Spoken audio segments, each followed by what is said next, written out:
Well, it was interesting in preparation for tonight.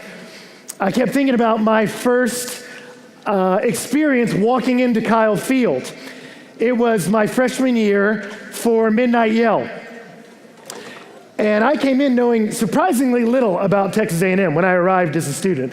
And so that was my first time to walk into Kyle Field. And I was coming with my roommates who were seniors at the time, and I was like, so what is this we're doing now? Like, we're gonna practice for the yells we're gonna do tomorrow? And they're like, yeah, that's kind of how it goes. We're gonna come and we practice at midnight for some reason for the yells that we'll do tomorrow. And I'm like, okay, that's great. And they're like, yeah, so we're gonna practice the yells, and then at a certain moment, they're gonna turn out the lights and you're gonna make out with the girl you brought. And I was like, wait, I'm sorry, what?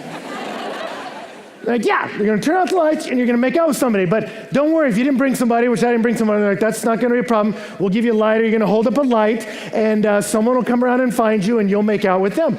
And I was like, what? Like, suddenly, like, all this stress came up and I was like, what does that have to do with football? Like, I'm not prepared for this moment at all. And they didn't present it to me as something that was like optional, you know? I was a freshman scared to death. I was like, what am I supposed to do? And kind of thinking through my play, like, do I cough, act like I'm sick? Do I hit the ground? Like, what do I do? And I wasn't sure. I'm not ready for this. And so I don't know. I think I shook my roommate's hand or something like that. I was like, good game, you know, sort of. But I remember it struck me as interesting just when they turned out the lights in that instant. I thought, how amazing that something as simple as flipping a light switch just kicked off a million different emotional responses in this place, you know? Like that simple act just conjured all kinds of responses. Like some people were so excited. They were waiting for that moment because they were with somebody that maybe they just started dating, or it was the first night and things are going pretty well. And so they were thinking through their play, like looking at them going, you know, it's like, so they're all kind of geared up, butterflies going, like there's that person that's all excited. I was like, and then there's that couple that's been dating for like 14 years, you know, which isn't even right, but you know that couples like that they come into college and they're already like an old couple, you know what I mean? So they're at the game and they're like, oh, here we go.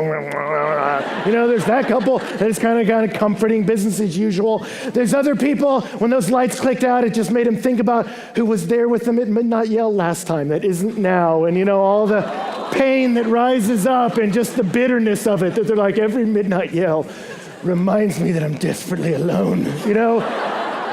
And I just thought, how interesting. Just that simple click of the lights conjures all these different emotional responses in a moment, right? And the same thing happens when you mention the word dating. Just by thinking about the concept of dating, millions of responses come up in different crowds of us. I've said the word dating in front of crowds and they've cheered that we're going to talk about it. I've said it in front of crowds and they've groaned that we're going to talk about it. You get all kinds of different responses. And it's fascinating because dating is an exciting, stressful, sad, exhilarating experience. You see people land all over the map coming up and talking about dating. For some people, it just brings up all kinds of stress because they go, I don't know how to do it. Like, I don't know what I'm supposed to do if I'm interested in somebody. Do I call them? Are they going to think I'm a stalker? Like, why is he calling me? So, okay, I'm supposed to what? Just like comment a lot on their Instagram at one point? Or people are like, what are you doing? You're like, I don't know. So should I try to send a private message, or is that trying to create a secret world too fast? Or so do I text them? I don't know. And when I ask them out to where? Do I try to make it chill? Like, I don't know, let's just go study. Or they're going to be like, are we hanging out? Are we dating? What do you even call it? So where do I invite them? Do I invite them to a coffee shop? Do I invite them to Breakaway? Maybe some of you tried that even now. I don't know. So you do, I try. What am I supposed to do with them, right? For other people, it's a great source of joy, dating. Because as soon as it comes up, you think about that time you did get the text from that guy, right? And he was like, hey, do you want to meet up? And you're like, I think oh my God. And you showed all your friends, have you seen this? What do you think this means? I don't know what it means. What are you going to do? What are you doing? I don't know what I say. Oh my God. And you start taking it. No. You're going to erase it. You're going to erase it. And he's just seeing those little dots go by. Like, what is she going to say? Oh my God. And she says, yes, I'm going to go. And she's all celebrating with her friends. I'm going to go with him. And he just drops his phone and is like, say my name. It's happening, people. Right? And there's joy that rises up in people when they think about dating and the potential of it. And there's also pain.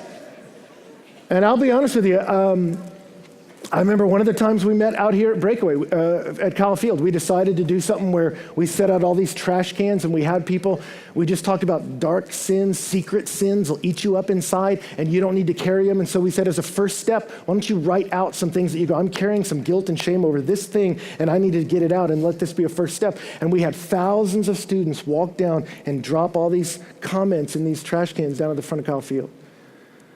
And I went through and started looking over them as I was praying for these students, and probably 3, 4 out of 5 were about desperate hurt and desperate heartbreak because they got into a relationship they know they shouldn't have, or a relationship went places they wished it hadn't, or they had done some things that felt right in the moment and now they deeply regret.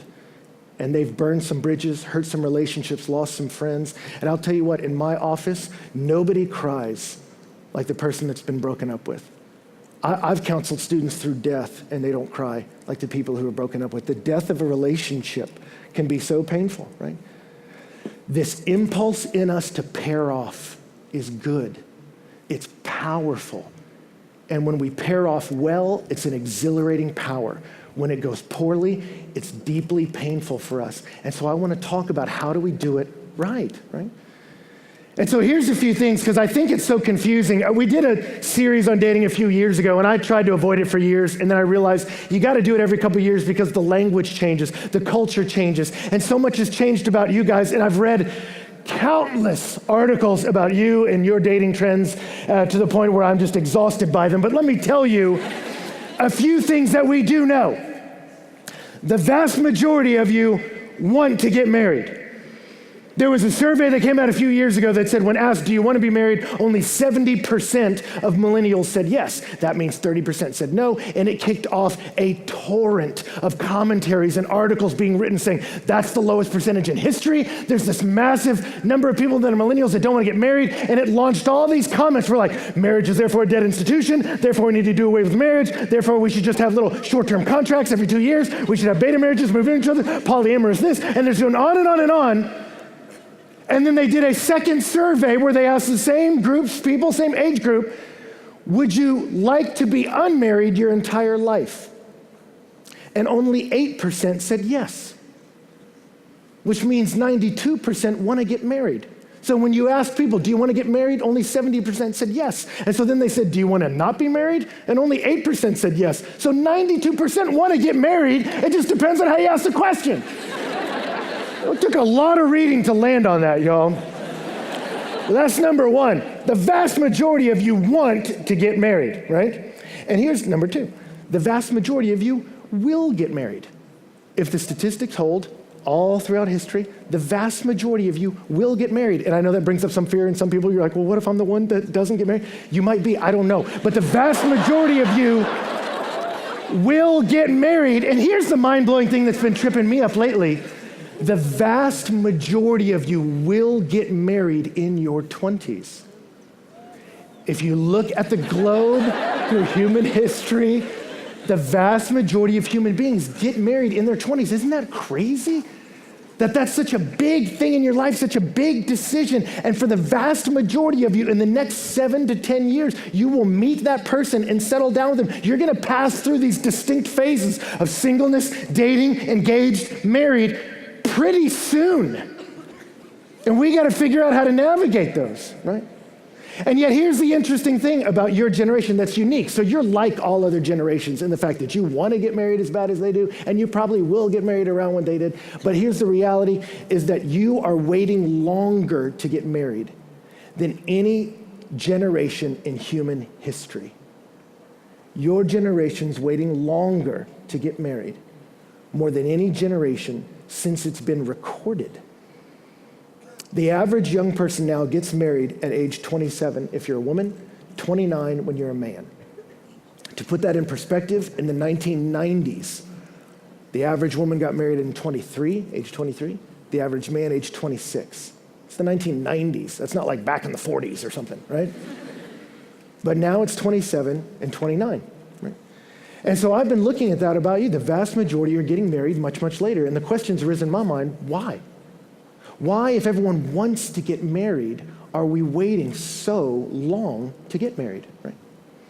And there's all kinds of different reasons of studies of why it's happening with you guys. And there's a bunch of different reasons. Maybe you'll resonate with some of these. I'm not going to go through them all exhaustively. But number one is there's a fear of divorce. Some of you saw your parents get divorced. You saw the pain it caused. You felt the pain it caused in your life. And you say, I don't want to rush into marriage because I don't want to rush into a mistake. And so we're going to wait and wait and wait to be sure. And I resonate with that.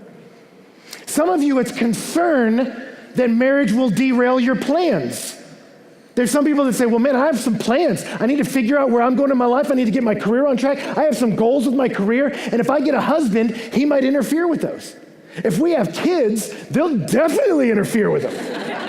So I got to get these people out of the way so they don't mess up my life. And so in the past, where marriage used to be the first step into adulthood, they called it cornerstone marriage, where you would build your adulthood. Now it's the last step. Let me get some financial security, get my career rolling, and let's have a capstone marriage. It'd be sort of the last thing I do after I got everything else in my life figured out, because I want to make my decisions without someone else influencing me. There's this impetus for autonomy. Auto, which means self, nomos, law, I rule. I decide my life, not somebody else. Number three is confusion about communication. And we talked about that last semester, about the advent of technology has made it super confusing. Like in the past, if you wanted to ask someone on a date, you would call them. Now they think you're insane or something. You're like, I don't know, is it safe to call, or should I only text? Or should I do Facebook? Or is Facebook lame now? I don't know. And so there's all this confusion about how to talk to each other. And for some people, that's slowed down the dating process. For others, it's the paralysis of endless options. You go back in the day in the 1930s, 1/3 of all couples who got married lived within a 5-block radius of each other before they got married. 1 in 6 lived on the same block. 1 out of every 8 lived in the same building. 1930s. So basically you would turn 20 and be like, you good? Okay, let's go. Right? That's basically how it went. Now you get online and it's just this endless sea of options from around the globe, and you're just swiping through them going, her, no, she likes a different football team, no, right? And on we go, and there's this paralysis of seemingly endless options, right? For others, it's the pressure to find a soulmate, that I'm not just looking for a good companion in life, I'm looking for someone who will complete me. That they will fill every vacancy and awaken the dormant gifts inside, that I'm looking for some person to do some amazing things in me to fill my soul, right? For others, it's the fulfillment of sex outside of a relationship, that in the past, sexual drive would lead people into marriage because marriage was the safest place and the right place to have sex. Now, sex has been taken outside of that, right? And the reality is some people go in. Sex was a big driver into marriage, but now sex can be had anywhere, anytime, with people, not with people online. I can do whatever. And it's delayed the covenanting with another human being. And it was interesting, as I've been reading all this about you guys and just kind of thinking about all this, I was looking at what are the main drivers for delaying getting married. And as I was looking at what's driving our fears, it's fear. Fear of making a mistake, fear of missing out, fear of losing opportunities. It's pride. I want to run my own life. Or it's lust.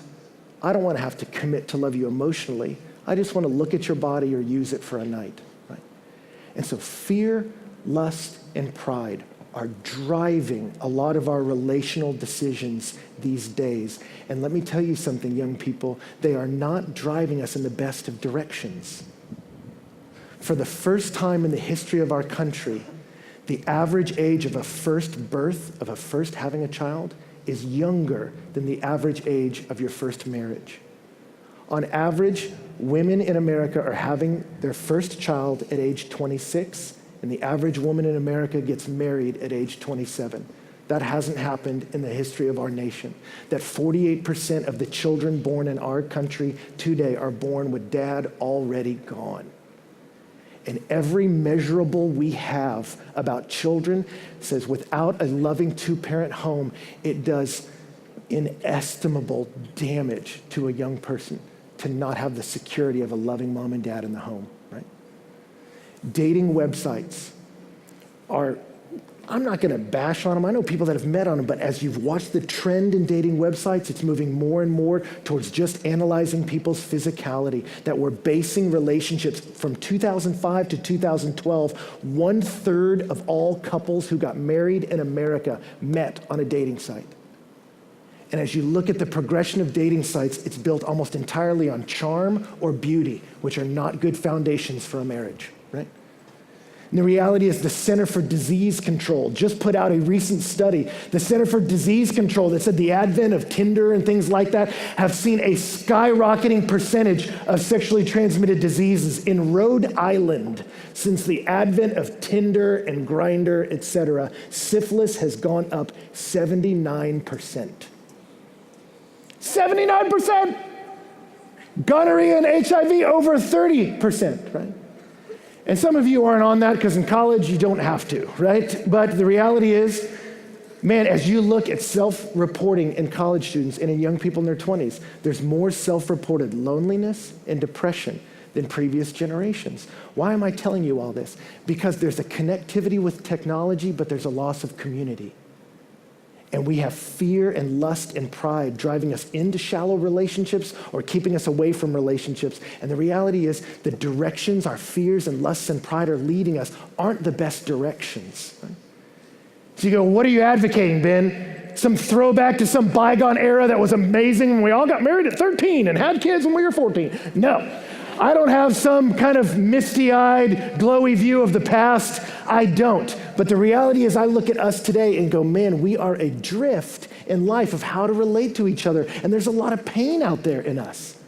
And the reality is we're not sure how to connect with one another. And we are like lost at sea out here in the midst of a loss of intimacy. And often where there's a loss of intimacy, addiction takes its place. And we see many of us struggling with addictions and wrestling with intimacy, and we're adrift, and it's really hard to find a partner in life when we don't even know what life's about. It's hard to find a companion on the journey when we don't know where our life is going. And so as we talk about dating and relationships and singleness, what I wanted to start with tonight is not how to get a date, because the truth is anyone can get one. You can get one tonight. You lower your standards enough, you can get married tonight, right? So we'll talk about how to get married later. But the truth is, before we get into how we deal with this other person, we have to deal with us. There's something going on with us, that we're like people lost at sea.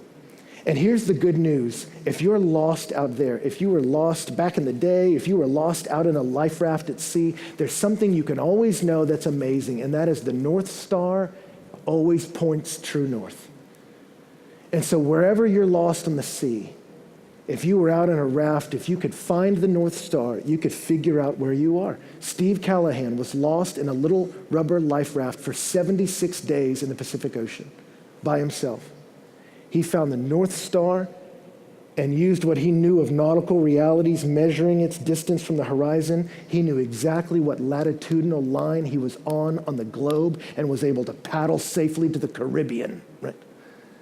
And the reality is wherever you feel lost, some of you have been in relationships and have been burned and been hurt.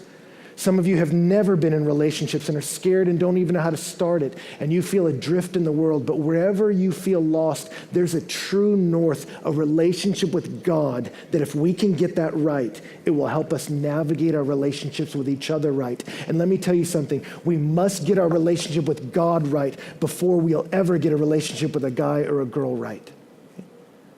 And the truth is, as you look at our Bible, as our Bible speaks to us about human life, there's sections on sex and dating and marriage and relationships. You get the first couple meeting in Genesis. You get Song of Solomon. You get talking about singleness in 1 Corinthians. You get the marriage passage in Ephesians. And if we were to add up all the sections about dating, it would add up to about this much. And there's this whole other part that you go, Ben, if I want to get married, I want to get dating, you're saying that's all the Bible cares about? What is all this? Dating's the biggest thing in my life. Well, it's big when it's right in front of your face. But when you pull it back, it is not the biggest or most critical relationship in your life, so it's not the one that the Bible is the most concerned with. It's interesting, when Jesus sat down with the woman at the well, he sat with her and he talked about living water. And he said, hey, you've had 5 husbands. And the guy you're shacking up with now, he's not your husband. And then he said to her, what you need is living water, and if you knew who I was, you'd ask me, and I'd give it to you. And what Jesus was saying to this woman is, you have been looking for satisfaction, for a deep soul thirst in the arms of a man, and you've misdiagnosed your need. Before you seek a guy or a girl, you need to get on board with God. Before your marriage, you need to meet your maker, because it's in the stability of walking with him that we have the resources to be a blessing to each other. We have to be connected to a source of life if we're gonna be a source of life. That's the reality. And so it's interesting in 1 John chapter 4, as John is talking to us about love, he says, beloved, let us love one another. For love is from God, and everyone who loves is born of God and knows God, and the one who does not love does not know God, for God is love. I love it. He's talking about love, and he's saying to the people who know God, let us love one another. But then he doesn't give them a threat on the other side. Love one another, or else God will be mad. Love one another, or else you'll get in trouble. He says, love one another. Why? Because love is from God, and everyone who knows God loves. And so he begins the verse by saying, beloved, love. When you know you're beloved by God, it's easy to love other people. When you have a relationship in the beloved, you have a source with which to love and care about others, right? If I have a source of love, I can be a source of love. If I have an eternal source of life, I can be a source of life. And let me tell you something, as you look at the Bible, that's how it was always meant to be. That when you look in Genesis, as God is creating the world in Genesis chapter 1, Genesis 1 isn't so much about creation, it's about the God of creation. And as it shows us him making the world, we won't go through all the text, but let me just tell you, as it begins, it says, in the beginning, God created the heavens and the earth, and then it says, and the earth was formless and void. It was without form, without structure, and it was void, without fullness. It had no structure and it had no life. It's two words in Hebrew, tohu and bohu, right? Which sounds like a clown duo, but it's Hebrew. And it's presenting a problem at the beginning of Genesis as God looked out. There was no structure and there was no life. And then it says the Spirit of God began to hover over the waters, that God began to move towards the chaos, and God began to speak. And as you see, as God begins to weave creation together, he starts to build the forms. That in days 1, 2, and 3, you see God begin to create. He creates the heavens, he creates the sky. He creates the sea, he creates the land. And in days 1, 2, and 3, you see him create these static life support systems, these teleological structures that could fill life. And then in days 4, 5, and 6, he fills them with life. He builds form, and then he fills them with birds to fill the sky, sea creatures to fill the water, animals to fill the land. He builds structure so that living things can succeed. He builds a form so that we can flourish in life. And then on day 6, you see why he was doing it all. He quits the impassive, let there be light, let there be fish, let there be cattle. And he speaks to himself and says, let us make man in our image. And you realize what he was doing by creating this world is he wasn't just creating something to display himself, he was creating a home to live and enjoy his love. I had a good buddy in college that when we got out of college, he met the girl of his dreams. She was an Australian ballerina, which is as cool as it sounds. And they got engaged, and I don't know if you know this about engagement. We'll talk about it later this semester. Engagement, kind of sucks because you get all the, struggles of having to plan a huge event with your whole family and work on a budget and all kind of the stresses of marriage without any of the satisfaction, right? So as a guy, you got to do something with all that pent up energy, right? So he built all the furniture in their home. From scratch. I don't mean he went to IKEA. I mean he went to a forest. I mean, literally, he was like, that looks like an entertainment center, all right? And he just sanded it with a lathe, and he just built his furniture. I can't even put together a desk from IKEA. Literally, I'll just get it all out, and I'm like, what are these pictures? And my wife will just slowly move towards me and be like, put down the little bag of screws, I got it. And she takes over. I can't put together a desk from IKEA. He's out, and he is just fashioning things from raw materials with the strength of his hands, and with the intellect of his mind, right? Out of the love in his heart, right? And I remember I was with him in that house the night before he got married, and I'm looking around, and I'm like, this is unbelievable, just feeling all the things he built. I'm like, this is crazy. And you go, why did he do all that? Was that just to show off to me? No, like, look, I made an end table. No. Why did he build all that? So that at the appointed day, he could pick that girl up and carry her through the threshold and say, welcome home. Welcome to the place that I built for you with my strength, with my mind, out of my love, so that we could enjoy each other and build a life together. And you see, that's what God does. That's what love does. God creates structure where we can flourish. And he puts a man in it and says, I've given you this place, and I even named it Delight, where you can enjoy me and I can enjoy you. In Genesis 2, as it talks about us and we become the thematic central of the story, it says God breathed into our nostrils the breath of life. One commentator said it has the intimacy of a kiss. That God draws near humanity like no other animal. He created flocks and gaggles and pods of animals. He created one man because I want to have an intimate relationship with you, one-on-one. And then when he created that man, what did he tell him to do? He said, enjoy what I've made, enjoy me. And then he said, of this ground, cultivate it and keep it. That's what's amazing about the call to humanity. He says, cultivate and keep. What does that mean? To cultivate. All you ag majors, what does it mean? I'm manipulating things to do what? To create structure where raw material can succeed. I'm going to till up soil where it can grow. I'm going to put sticks on little trees so it'll grow straight, not to hurt the tree like, you're tied to a stick. I'm doing it so the tree can become more fully what it is. And God says, that's what I've done. Out of my love for you, I created a structure where you can succeed, forms where you can flourish. And then he creates man and says, now you do that. You enter into the world the same way. And as you enter into the world, I've given you gifts and abilities and talents and passions. Use that to make the world better. Use your ability to harness skills of engineering to build buildings we can work in and thrive in. Not just so you can make money, not just so you can make a living, not just so you can express yourself, but so that I can live and succeed in that place. Teach well, not just because I get summers off, I don't know. Teach well so that I succeed, our kids succeed. God created a world where we enjoy him and we flourish. And he says, I want you to do the same. And as the woman was brought into the picture, she joined into that together the man and woman would use the gifts God gave them so that everybody wins. That's what love is. And you say, what does this have to do with dating? That's how you enter the world. That before I want to pair off with an individual person, let me fulfill what God meant for me to do among people.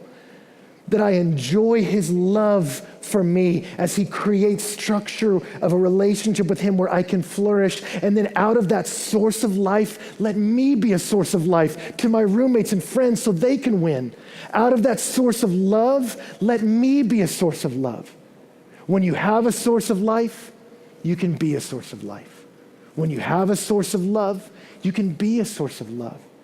If you lack a source, you won't be a giver of life. You'll be a sucker of life, right? That's why this is important. I had a friend several years ago, she went scuba diving in the Caribbean and did one of those crash course things that is crazily unsafe, but she did it. And she went out there and did this scuba deal, and they pair you up. So they paired her up with like this middle-aged guy, right? And they went down there and they both had their scuba tanks on. They had their oxygen on the back, right? Their source of life as they're down there under the water. And as long as they both had their scuba tanks on, they were a real source of life to each other. They were just swimming along and just helping each other like, cornfish. And they're just enjoying it, right? And then something went wrong with his breather. And he was having some trouble with it. And apparently they had given them an emergency drill they were supposed to do for the safety of all people involved. All that went out the window for him, right? He just realized, I can't breathe. And so he did the most natural thing he could think to do. Grabbed her. And all of a sudden he was like pulling her towards him. And she's like, what are you doing? This is not the drill. And all of a sudden he's just yanking on her. And she's like, it didn't even make any sense. And then he grabbed my little aspirator and he pulled it out and began to suck on it. And you go, part of that makes sense. Like, let's share air together. Like, if we're both kind of need to share, let's share, right? Like, that's a source of life. Like, you breathe a little, I breathe a little, you breathe a little. But that's not what happened. Desperation set in. Where there's scarcity, there's desperation. And where there's desperation, there's exploitation. And I'm grabbing that sucker, I'm putting it in my mouth. And she said, he just kept it. And so she's clawing at him, and he's like, And she said, he started to push down on my head. And I'm like, he's drowning me. That doesn't even make sense logically. So she just had to just start going to work on him, all right? And she's like, we're underwater. Minutes ago, we were friends. When I have a source of life, I'm a source of life. If I'm disconnected from that source of life, I suck life from you, right? And you see, the way God rigged humanity is that we have a source of life in God, so we're a source of life to each other. But when humanity decided to be selfish in Genesis 3, I'm going for mine. I'm doing me. And Eve said, I know God wants to build his kingdom. I'm going to build my kingdom. Thank you very much. And when Adam jumped in on that mentality, I don't want to be a part of God's kingdom with you. I want to be a part of my kingdom for my purposes. Once you start building your little kingdom, everybody becomes a threat. And it's interesting, as you look in the Bible, the next two men who are named in the Bible, one kills the other. Because you're a threat to my honor, so you got to go. There was enough room. There was only a handful of dudes. But if I'm building my little kingdom and you're in the way, scarcity breeds desperation, and that desperation's exploitation. I'll make your blood soak into the ground. The next two women who are named by name are both appropriated by one man. Because God said the two will become one flesh, but he looks and says, nah, I think as a man, I'll get a couple women. And those girls are named Ada and Zillah. Their names mean warbling and tinkling. You think those were some hot ladies? Those are accoutrement kind of names. He says, I don't care about your emotions. I'm here to use you. And you see, when selfishness sets in, we stop loving each other and we start using each other. And you see violence and you see the misuse of women sexually. And that's our world today. When we break faith from God, we break faith with each other. Everything breaks. And you see in the world today, where I am not connected with God, a source of life, scarcity sets in. And what happens? Every other person of the same gender is competition. Every person of the opposite sex is potential someone to fill a vacancy in me or someone that's in my way. And you see in our world today, financially, people taking advantage of each other, sexually taking advantage of each other. You see Wall Street, I'm going to take money from you, and I don't care if you suffer or not. I just get to build a bigger kingdom for me. You see sexually with the advent of pornography. I know it hurts women. You look and say 90+% of the women in the industry were abused as children. I don't care. I just want to use their body for my satisfaction. I don't want to have to care about their soul or the rest of them. And that's prolific in our world today. And you look around and you say, when we lose our source of life, we stop becoming a source of life for each other. We begin to suck life from each other. And that's a bad place. And when you try to start a relationship from there, then when I move towards somebody, you're someone to meet my needs. And that's how a lot of people enter dating relationships. You're here to meet my needs. And if you stop meeting my needs, well, I guess our lives just went different directions. And I don't want that for you. But you stay connected to the source of life. You can be a source of life to somebody else, right? For me in college, I was a good Christian guy. But I know for me, when I thought about sex and I thought about dating, I thought about sex in terms of something that could satisfy me. I thought about dating in terms of someone that could solve my loneliness. I didn't even think about serving and caring for the emotions of a girl.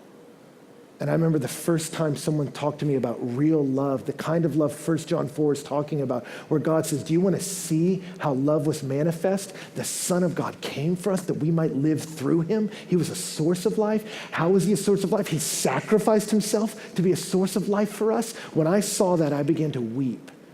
Because when I saw women, I didn't see someone to sacrifice my life so they could succeed. I saw them as someone to use.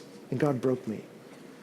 And some of you, I don't know how you see dating the opposite sex, your own body, your own life, but for many of us, we're trying to suck life from other places to build our little kingdoms. And I want to tell you, there's a source of life. We broke from it in sin. But the good news is, 1 John tells us the Son of God came for us that we might live through him. And he's presented in the Bible as the true husband who came for us, his bride, the church. That he gave himself up for us, that when he lived with us, he was gentle and tender with us in our sin. And then on that cross, he became the propitiation for our sins. 1 John 4 says, what does that mean? He says, all the horrible, sad, broken things, all the guilt and the shame we carry, he let it land on him. That no one has to carry around guilt and shame and condemnation from what you've done in your past. He let all of it land on him, and he buried it in the dirt. And as he did that, he told the story to his people, I'm going to be like a seed.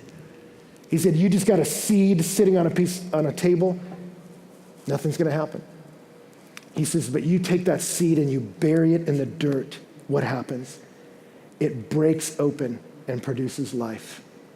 And he says, I'm going to take my life and let it be laid down in the grave. I will break and I will be buried so that from me will spring new life. And if you're here and don't know the story of the gospel, that's the story. That's what marriage is a picture of. The Son of God, Jesus Christ, coming to get us back. We were made to live in the love and the life of God. We lost it, and God did not cast us aside. He came running for us to bring it back. The first marriage you need to get knit into is not one with someone of the opposite sex. It's with the Son of God, that as we, his bride, the church, link up with him, the lover of our soul. And when you get that relationship right, let me tell you something. You go, how does it relate to dating? It takes the desperation out of dating. Because now I don't have to look for you to fill the deepest vacancies in me. I have a river. I have a source. And it frees me up to be someone who cares about you. And let me tell you something. That's the kind of person you want. Ladies, you want a guy that's not looking for you to complete him. It scares me to death when I hear guys talk like that. She is my source. She's my everything. You're like, ooh. Because what happens when she lets you down? And if a guy talks to you like that, what happens? The first time you're like, oh, that's sweet. Oh, that's so great. And after a while, you're like, because you're like, how can I live up to that? And girls, if you're looking for a guy to fill every vacant part in your soul, he can't do that. Have you ever met a guy? Just watch one for a while. Just sit in the MSC and pick one and watch him, and you'll be like, I don't know why I was thinking that could solve this. They can't. But ladies, you get a guy that says, you know what? I don't know if God has marriage for me or not, but I know this. I was broken and lost in my selfishness and sin, and God forgave me, and he loved me, and he cleansed me, so I'm his. Jesus came to build a structure, a kingdom, where I can succeed, have life. He brought it back, and I'm part of his team. He's my king. I'm in his structure, so I can succeed. I'm in his form, so I can flourish. My faith is in him. You have a guy like that that's going to pursue him, and let me tell you something. That guy will love you at your best and at your worst, because it honors his king to do so. And guys, you want a girl like that she's chasing your king. And so when she comes alongside you, she is going to honor you in sickness and in health, when you meet her needs and when you fall desperately short. That's the kind of person you want. Not the person that's pursuing you, but the person that's pursuing him. And that's the best way it could happen. That I journey with the true king. Ladies, you say, I'm going to set my eyes on him, trusting my king to satisfy my heart's needs, and trusting that in his due time, if it be his will, he will link me up with one of his princes. Or men, you say, man, I'm throwing in with my king who fought death and hell to win me back. And I'm running with that man. And as I follow him, I will be like him, and he will carve into me character. And when he sees fit, he will bring me one of his daughters that, Lord willing, I'll be worthy of. That's the kind of guy you want to marry. That's the kind of guy you want to be, that I'm throwing in with him. You want to be Prince Caspian from Voyage of the Dawn Treader. I don't know if you read Chronicles of Narnia as a kid. I didn't. I read them as a college student. Because I would lay in bed at night and like, I need to think about something positive. And I thought, you know what? It's going to be story time. And I would read Chronicles of Narnia at night to myself. Like, what's going to happen next? That's all you get, Ben, right? And I would read myself stories. And I remember reading Voyage of the Dawn Treader, Prince Caspian, that he decides, man, his allegiance is to the one true king, Aslan, right? And he gets together with a crew, and they're going to sail out onto the ocean. Where are they going to go? East, towards the sunrise. Why? Because there were men that had been lost out there, and they were going to go on a mission of rescue. And they knew we're going on a mission of rescue, and as we sail east, eventually when you hit east, you get to the kingdom of the great king. And so we will sail on our king's mission of rescue until we see him face to face as we race into the sunrise. That's what they decide to do. And you don't get good companions till you choose a journey. That's how you make friends.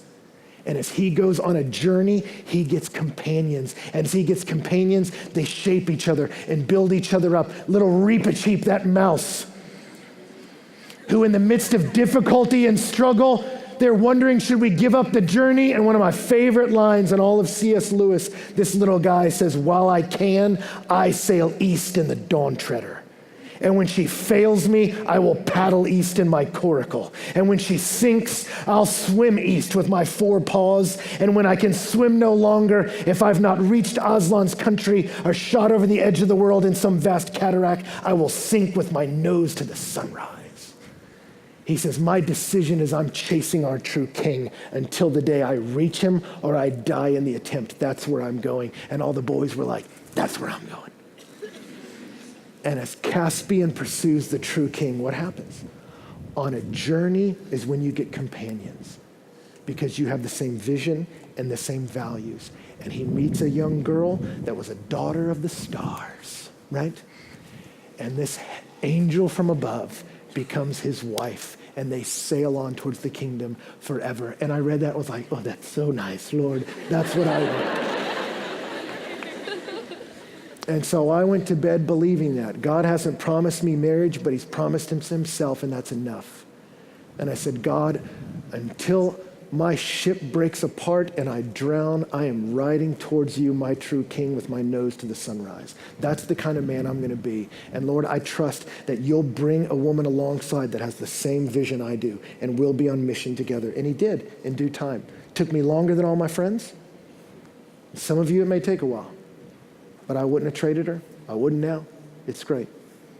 And so let me tell you something. I don't know what God has in store for you in dating. We got a lot we're going to talk about this semester about it, and I'm excited to get into it. But before we get a relationship with a guy or a girl right, let's get our relationship with God right. Because he's your source of life. He's your source of love. He's your stability. He's the husband who came for you, fought for you, died for you, rose for you, that you could have life. You trust him, and he will make you the kind of person you're meant to be.